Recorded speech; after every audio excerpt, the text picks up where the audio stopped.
I recently got back from Wyoming Stoic Camp, where I was most of last week, and some of you may have seen in my social media posts of pictures or reflections from what was going on, but for those who didn't, and also those who would like to hear about it more in depth, I thought I would talk about it and tell you a little bit about the experience and how it was set up and why it was such a great time for me. So I'm going to begin sort of in the middle and kind of high up. What is Wyoming Stoic Camp? So, it is a camp. It's out at a campground called Table in the Wilderness. It happens once a year after the school year is finished, the academic, college, university, not necessarily like K through 12 year. And so there's a camping aspect to it that I'll talk about in a bit, and it is Stoicism. So it's focused entirely, more or less entirely on Stoic philosophy. Of course, we did talk a bit about Aristotelianism and Cynicism and Platonism and a few other things as well.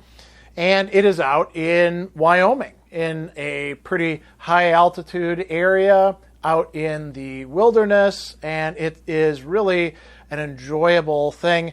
It begins officially on Monday, finishes up on Friday.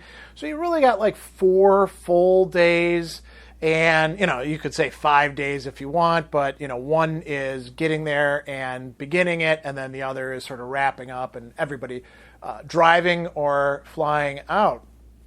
And I was invited by my friend and colleague, Rob Colter, who is currently I think it's been going on for about 2 years, the chair of the Department of Philosophy and Religious Studies at the University of Wyoming. And you may notice this shirt that I've got here from the University of Wyoming Philosophy Department. This was part of the swag for the event. You always have something like that. So that was kind of cool. I thought I would just wear that and show it to you for a second. And Rob started organizing these about 10 years ago. This was the 10th annual Stoic Camp. And, the idea is to see if it makes a difference in people's lives and think through and learn about Stoicism in a rather intensive way. He invited me to come out as a guest speaker, and I wind up doing quite a bit of other stuff besides speaking and benefiting from it as well. So this was the first year that I went to it. I've known about it for quite a long time because we publicized it in Stoicism Today while I was the editor. And Rob and I got to know each other at a distance, not being in the same place at the same time for quite a while, a number of years. I've interviewed him, he's interviewed me and my wife, and he sometimes comes to the classic metal class. He's actually going to be teaching a summer class on philosophy and heavy metal, at which I'll be giving a guest lecture. I've given guest lectures by Zoom in some of his other classes. So we got a long history. And it's really quite an interesting setup. So there's actually like a calendar for you. I'm going to lead you through the day-to-day, what we tended to do, and then I'll tell you about some of the experiences. So they have morning and evening exercises and stuff like that. We would begin each day with having breakfast together down in the basement part of the main lodge, and all the food is essentially taken care of. Great meals there.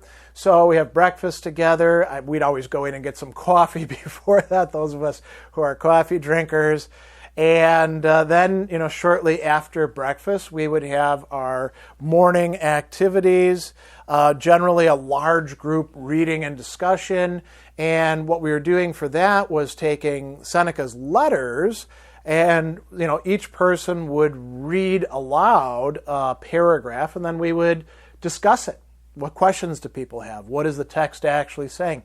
It was useful that some of us could actually go to the Latin, or in the case of Marcus Aurelius, to the Greek, and say, oh, well, the translation, here's what's being said in the Latin, here's what's actually going on. Maybe it's a little bit different than the English translation. And so that was a lot of really good discussions. It was good for me in particular to see where people would find these things confusing or challenging or, counterintuitive. So then we would, break and get together for lunch at around noon, and, oftentimes spend some time after that, like chatting with each other or taking walks, going somewhere. And then we would have these small group discussions, which are really cool. So, Rob had everybody get a copy of Marcus Aurelius. The camp actually provided the same translation of Seneca and Marcus Aurelius. And then we'd break up into small groups and do the exact same thing. Reading, we're all going to start with book 2. And so we'd see how many paragraphs each of the small groups could get through. And then Rob and I would kind of bounce between the groups and, show up and answer any questions, carry out clarifications as experts in Stoic philosophy who could, help out. I do have to say that the translation that we were using, the Robin Waterfield, I'm not a huge fan of it, and I'm less of a fan in part because he seems to sometimes wanted to make his own mark and translate things in kind of weird ways, which created a lot of work for me and for Rob to say, oh, what it says here is actually this, so that we could, help with any confusions that were arising due to that. But it was a lot of fun, and each group was different. We kind of mixed people up. And so then we would have, a little bit of a break before dinner time, and we'd have dinner together, and then we'd assemble upstairs for some sort of evening activities. The first evening, it was actually another small group reading and discussion, and then Tuesday, Wednesday, Thursday, we had guest speakers come in, and I was the first guest speaker to be there for that, and maybe I'm misremembering. Maybe we had one on Monday, and I'm just confused about it. Yeah, I think we did. So I talked about Stoicism and grief, which is, really significant matter. What happens when people die? Should you feel grief? Should you express grief? How should that work? And so I talked about 2 of Seneca's letters, number 63 and 99. We also looked at some of Cicero's Tusculan Disputations, book 3. We talked about some stuff in Epictetus and some others, and we had a great discussion. And then we would break, and we had a campfire, and people would, sit around. We actually had marshmallows and s'mores fixings to roast, chatting with each other, and then we'd go to bed and wake up the next morning and do it again. And the other 2 guest speakers were a colleague of Rob's from the department, Kate Hartman, who talked about Stoicism and anger, and also Buddhism, doing some comparative stuff. And then Rob's oldest child, Jackson, who recently defended his master's thesis on Stoicism and Cosmopolitanism, gave a presentation on that work on Thursday. And so this is, what we did. On Friday, we just had the large group reading and discussion in the morning, and then we broke up and left. And I will say that there were a couple cool hikes, because, you're up in the mountains. And so on Thursday, we all piled into vehicles and drove up to where the road basically doesn't stop, but you can't take any vehicles any further, parked along the side. And then we walked up all the way past 10,000 feet. We were on the road, so obviously we weren't walking in the snow, but the snow was piled up pretty high around us. And it was chilly up there, right? So that was pretty cool. There was also on Friday morning, I didn't go to this because I wanted to sleep in a little bit. They did a hike up to one of the local mountaintops and watched the sunrise over the mountains. So that was also very cool as well. And, we should talk about why put a camp out in the middle of nowhere like that? Well, Stoicism, among other things, talks about being in accordance with nature. And so being in nature, particularly in such a stark form, is, kind of apropos, right? And, it was also, Stoicism is also about meeting challenges and obstacles. And going up that high, at least for some of us from the lowlands, can actually be quite a challenge. And so I'm going to steer the conversation just slightly and talk about altitude. Here in Milwaukee, where I am right now, we're at about 800 feet above sea level. So when you go up to Denver, you're already and that's in Colorado, the state just south of Wyoming, you're already around 5,000. And then you got to go from Denver to Laramie, where the university is. And then you're at around, I think, 7,000, 7,500. And then you drive up even further to get to the camp. So on average, the camp was about 8,500 feet above sea level. So, for somebody like me, that's a big difference. And quite a few of us from different places struggled with, the air is thinner, so, breathing is a bit tougher, and exertion takes more out of you. And that you have to drink water constantly because it's very easy to get dehydrated. You sometimes might get headaches, or my joint pains were significantly increased. You felt fatigued all the time. You couldn't get very good sleep. We were also sleeping in sort of barracks arrangements that I'll talk about in just a moment. So, physically, it was pretty tough. I was drinking water constantly, never being fully hydrated, always struggling a bit against the fatigue. I took naps here and there. They had some couches which I could lay down in the lodge. And I wasn't the only one. There were quite a few people doing that as well, including some of the younger people, not just us middle-aged people. And so, dealing with that and staying in good spirits, that could take a bit for some people. And one of the things that was really cool about this camp is there weren't any jerks, Sometimes you go to philosophy events and people can be a little bit full of themselves or precious or self-centered or irritable, and there really wasn't much of that. Really any of that at all. It was a lot of people who were there to, practice or to learn about Stoicism. And even if you were somebody who's been studying it and teaching it for years and years like me, there's a lot you could learn from your fellow participants. And it was very enjoyable. I liked these people. And the ages ranged from quite a few college students and recent graduates all the way up to, past those in our middle age. I think probably the oldest person that we had there was maybe 60 or so, and everything in between. And people from all walks of life. We had consultants and musicians and other teachers and psychologists, and, there were a few professors from the university. And we all, just spent this time together thinking about, talking about, looking at texts from Stoic philosophy, and also spending a lot of time in the natural environment. I mentioned that we lived in, sort of barrack style, so there were cabins, and each of the cabins, they were kind of partitioned off.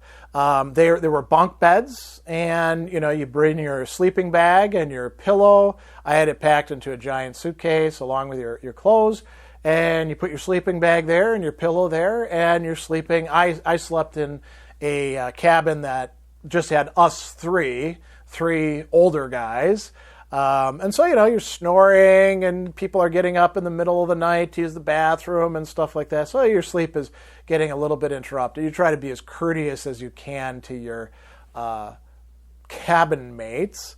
But it was quite great. I haven't been in that sort of situation since I was traveling as a 20-something in between graduate and undergraduate and living in youth hostels for a while. But it all went quite well. And, you'd get up in the morning, you're in the middle of the woods, and you'd walk up the path to the lodge to go get yourself some coffee. And on the way, you might see deer, or there were several moose there, and I got fairly close to them, close enough to take some pretty cool pictures and even video. There were actually 3 moose. We didn't see one of them, the big bull, but there was a mother with her calf, and the calf was pretty big as well. And then, I took walks around, other people took walks around, and it was interesting to observe what plants I was used to and what were like totally foreign to me, totally new to me. Even plants that you're kind of used to, like willows. Apparently the moose love to eat them, and there's a different kind of willow that grows out there, and they feed off of that. There were some things that are kind of constants. Dandelions were in bloom. Everything was probably a month or 2 behind what the weather is here. So bumblebees were just out, starting their colonies. And some of the trees weren't even in bloom, or weren't even in bud, making leaves yet.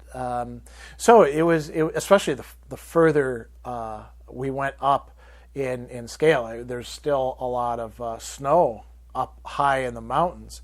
So that was really cool, getting to observe the natural environment, breathing in the fresh air. And even though you'd be, kind of fatigued, there was also kind of an energy that went with it as well. So that was all quite enjoyable, and I thought it was a lot of fun. Getting there was not that difficult, but it involved a lot of steps. I flew from the Milwaukee airport to Denver. At Denver, one of the other camp participants, Joe, who was heading that way, picked me up, and we drove up to Laramie together, and we chatted along the way. It was about a 2-hour drive, I think, and that was very, very fun. Then we checked into a hotel. I had a reservation. He just saw whether he could go there, and it worked out. They had rooms, and then we met Rob and Alex and Kevin and a few other people at a local restaurant for some dinner and conviviality. Went to bed, got up the next morning, drove up to the camp and settled in. And then once we were done, I caught a ride with Joe and also another guy, Ivan, and we drove directly from the camp down to the Denver airport. That was also, a great trip. We chatted back and forth. We're all, kind of, they're a little bit younger than me, but, more or less the same age, and a lot of interesting conversations. Alex, by the way, is from Germany, and we kind of reminisced about stuff since I was stationed there when I was a young man as a soldier. And, they're going to be doing another camp, Rob Colter and Alex, in Germany coming up pretty soon, where they're going to explore some Roman ruins, which is really quite cool. So, it was a great experience for me. It was a lot of fun. I met a lot of interesting people, had a number of great conversations, came away with lots of ideas for things that I want to write about, shoot videos about, talk about in different ways. I think that coming up maybe next month, I will do a special event where I present some of the things that I talked about in my guest speaker slot. about Stoicism and Grief for anybody else who's interested in that. So, pay attention to my social media or, get on my newsletter and you'll find out about that coming up. You can also look in the channel. And I'm going to be doing some writing about that as well. So it was a great opportunity for me to finish up the semester by going someplace different, getting ready for the beginning of a very busy summer, and kind of recharge and maybe a little bit of resetting as well. And it was really great to get to hang out with Rob as well, and his son Jackson, and all these other people who I enjoyed my time with. And very positive experience. So that is what I have to tell you about Wyoming Stoic Camp 2024. If that sort of thing appeals to you, well, you might want to keep an eye out for the next Stoic Camp, or check out some of the other Stoic camps that are going on worldwide. They're held in New York, in Italy, in sometimes in Greece, sometimes in other parts of the world. We might organize a Stoic camp sometime down the line here, not in Milwaukee, but someplace nearby in Wisconsin, depending on how much time and energy we actually have for that. So it's a really cool way to get to study together and learn and bounce ideas off of each other and develop something that's really central to Stoicism, which is our social and common nature as human beings. So that's enough from my end. If you got, questions or comments, you can leave them, as you know how to do, in the comments. And if you're interested in this sort of thing, I would actually reach out to Rob Colter at the University of Wyoming. He's easy enough to find, and he would be happy to tell you all about it.